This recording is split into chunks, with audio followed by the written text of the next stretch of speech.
On the morning of January 8, 1943, a maid at the Hotel New Yorker finally ignored the Do Not Disturb sign on room 3327. Inside, she found an 86-year-old man dead. He was completely destitute, owing months of back rent.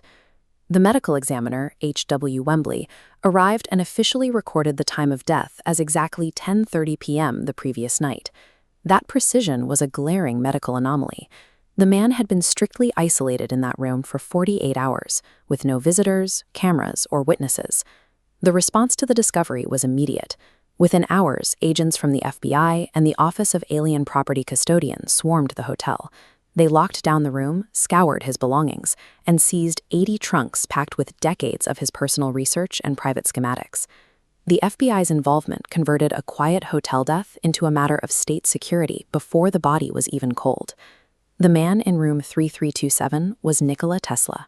He is the engineer who invented the alternating current power grid that still runs the modern world, and he laid the early technological foundations for Wi-Fi and Bluetooth. He built the infrastructure of the 20th century, yet he died unable to afford his own meals. And while the government eventually returned some of his seized research to a museum in Belgrade, 20 of those locked trunks remain classified and missing to this day.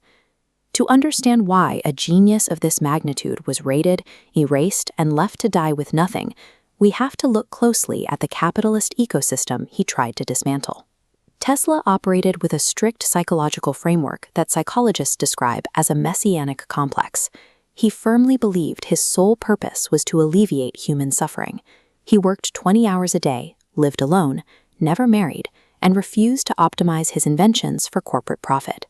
This friction peaked early in his career during the War of Currents. His business partner, George Westinghouse, successfully proved that Tesla's AC system was superior to Edison's DC grid.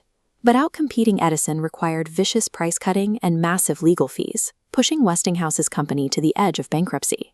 Tesla held a royalty contract with Westinghouse that paid him $2.50 for every single horsepower of AC electricity sold. As the grid expanded nationwide, that contract would have easily made Tesla the world's first billionaire. Instead, when Westinghouse explained the company's financial crisis, Tesla simply tore the contract to pieces. He forfeited his fortune so the AC project could survive.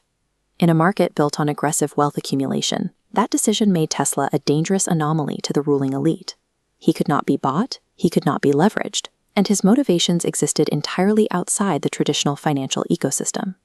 This ideological divide became fatal when Tesla pitched his magnum opus, the Wardenclyffe Tower.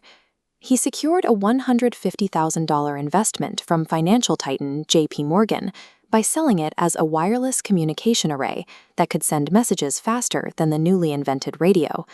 But Tesla was running a bait-and-switch.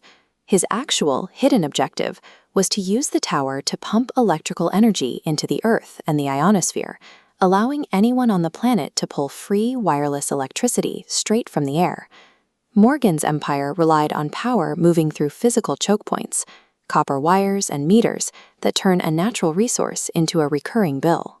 When he realized Tesla's tower would broadcast energy everywhere for free, Morgan asked a simple question: where do we put the meter? Morgan pulled his own funding and then utilized his influence to ensure no other venture capitalist would touch Tesla's work again. Tesla was systematically starved of capital for challenging the foundational mechanics of how energy is sold. Which brings us back to the FBI raid in 1943. World War II was raging, and the U.S. government was terrified that Tesla's nephew, a Yugoslavian ambassador with strong communist sympathies, would inherit Tesla's most classified weapon schematics, specifically a highly rumored particle accelerator known as the death ray. Years earlier, heavily in debt to the Governor Clinton Hotel, Tesla handed the owner a polished, mysterious wooden box as collateral. He explicitly warned the hotel staff never to open it, claiming it contained a working prototype of the death ray worth millions of dollars.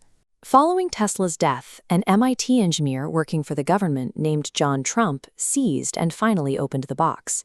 Inside, he didn't find a superweapon. He found a basic 45-year-old electrical resistance unit.